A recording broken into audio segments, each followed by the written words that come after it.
Buenas tardes, profesora o catedrática, y buenas tardes a todos mis compañeros. En esta oportunidad vamos a hablar acerca de lo que vendría a ser las fuentes, la evolución, las leyes de las 12 tablas más a fondo, acerca de las funciones en el ámbito político que cumplieron el juez, el Senado y los jurisconsultos. Bueno, vamos a comenzar primero hablando las dos.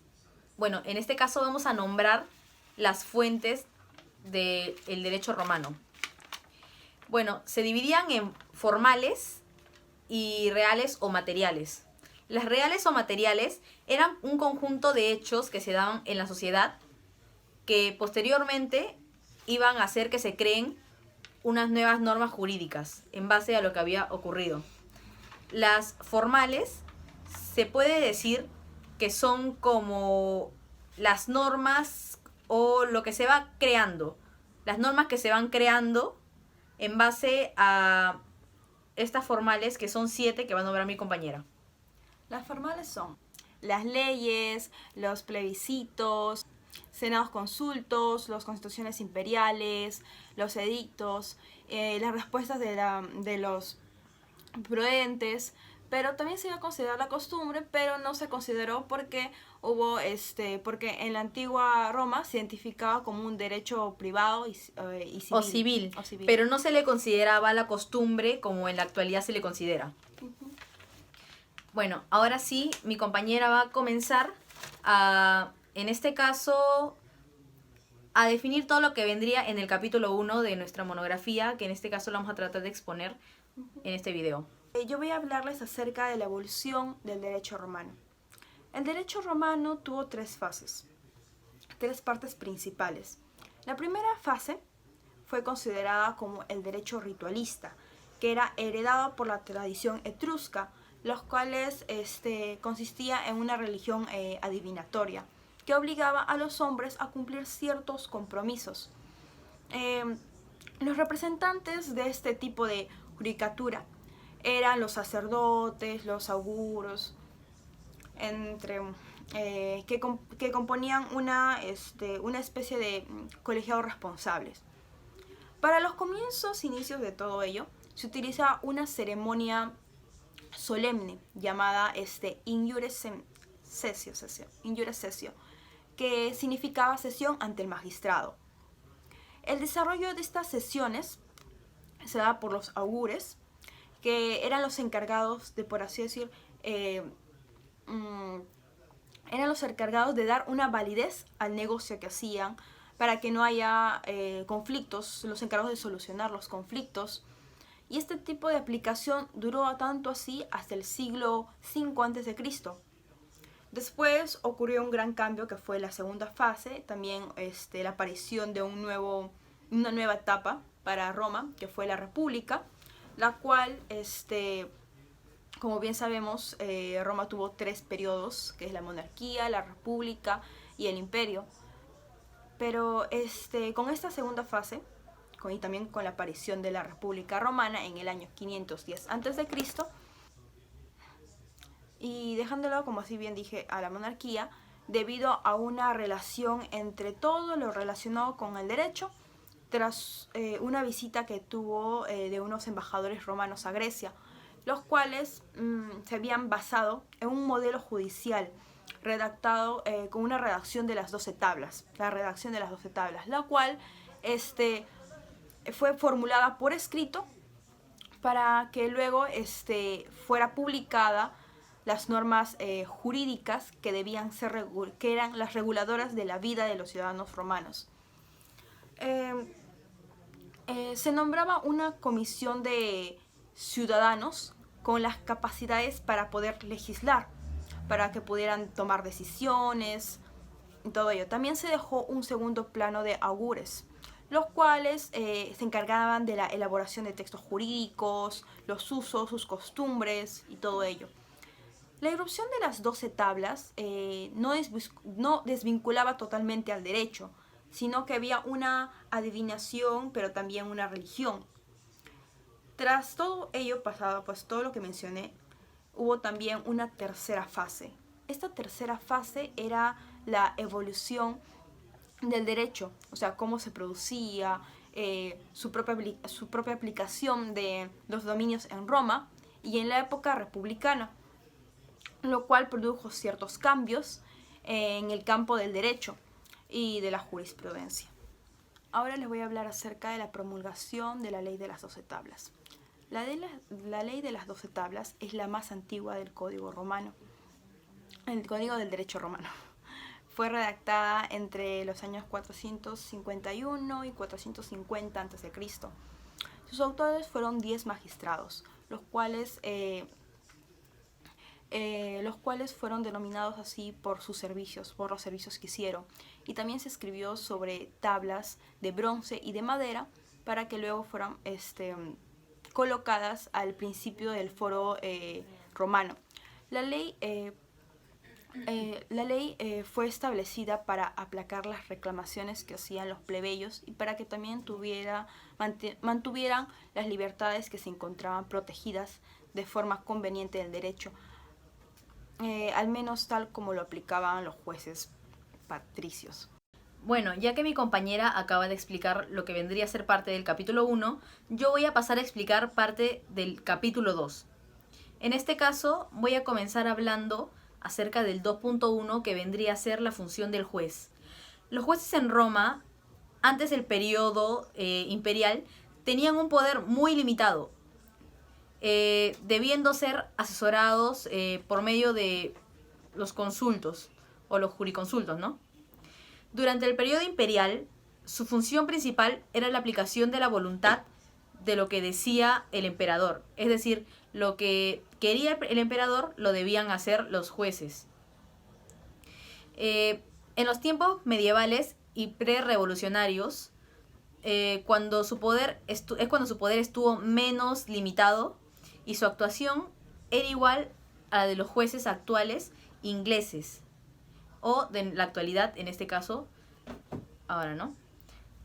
La clase de jueces que había en ese entonces era el juez pesquisidor. Se le llamaba al juez de comisión que alguna vez nombraban los tribunales superiores, como el Consejo Real, Cancillerías y audiencias, ya únicamente para averiguar ciertos delitos y quiénes eran los autores de esos, ¿no?, delitos, quiénes eran los autores intelectuales. Ya también para castigarlos con inhibición de la justicia ordinaria. También existió el juez avenidor, que es como un juez tipo árbitro, un juez arbitrador. Había un juez también que era apartado, que se le llamaba a un juez que ejercía alguna jurisdicción especial o privilegiada, es decir, tenía una labor que solamente lo podía hacer él. Y bueno, había un juez incuria que se le llamaba a cualquiera de los 6 jueces apostólicos españoles a quienes el nuncio del Papa debía someter el conocimiento. Ahora, voy a pasar a explicar el 2.2, que vendría a ser cuáles eran las funciones del Senado en Roma, o el Senado romano. El Senado romano está formado básicamente por patricios que eran parte del populum, es decir, las familias más como prestigiosas, más poderosas. El Senado estaba formado por los ancianos de esas familias, que declaraban la guerra entre sus funciones, recibían embajadas, asesoraban a los magistrados. Estas instituciones eran el verdadero poder en la República de Roma. Como órgano de consulta, el Senado tenía la tarea principal de aconsejar al rey en los asuntos que tengan que ver con el Estado. Desempeñaba esta función por pedido del monarca y a través de los senatus consulto. Además, muchas decisiones del rey eran sometidas ante el Senado. Es decir, el rey podía dar él solo disposiciones, pero muchas de ellas tenían que pasar antes por el Senado, es decir, por ese grupo de ancianos. Finalmente, el Senado desempeñaba las funciones de gobierno durante el periodo interregno, ya sea por ausencia temporal o muerte del rey. Controlaban las decisiones de los cónsules, debían ser refrendadas ante el Senado, es decir, deberían ser aprobadas o autorizadas o rechazadas por el Senado, que controlaba todas las resoluciones políticas en Roma en ese momento. Ahora voy a pasar a explicar el punto 2.3 de este video, que es la función de los jurisconsultos.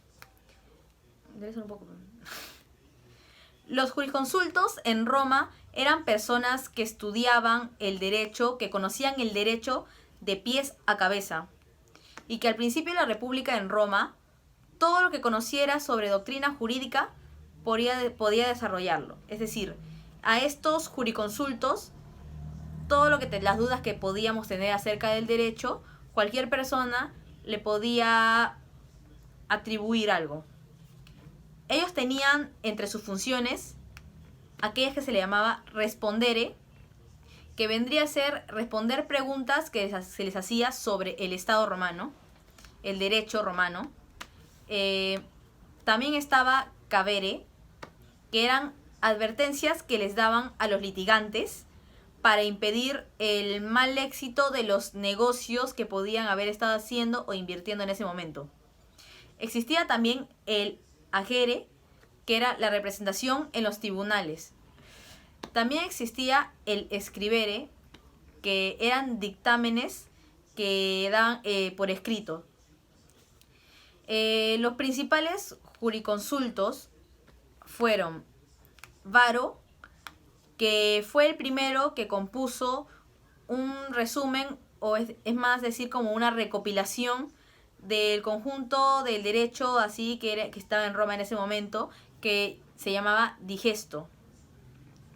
Juliano, hacia el 130, Gallo, autor de unos comentarios sobre derechos titulados Instituciones, y sobre todo 3 prefectos de pretorio formados en la Escuela de Derecho de Beirut. Papiniano y sus 2 discípulos, Ulpiano y Pablo. Finalmente se podría decir que el mérito principal de los jurisconsultos romanos consiste en la manera de concebir, determinar y aplicar los conceptos y relaciones jurídicas. Desde este punto de vista, todos los jurisconsultos son semejantes y no obstante sus diferencias individuales, son en cierto modo como personalidades fungibles y su razonamiento era admirablemente lógico. Bueno, finalmente ya terminando con esta parte del video, vamos a despedirnos con mi compañera. Bueno, esto fue todo, así que vamos a pasar a cerrar este video. Así que muchas gracias por prestar atención a la profesora y a nuestros compañeros. Y espero hayan entendido un poco más acerca de lo que acabamos de exponer. Espero que nos hayan comprendido por lo menos lo que queríamos dar de una idea. Y bueno, eso es todo, amiguitos. Hasta la próxima.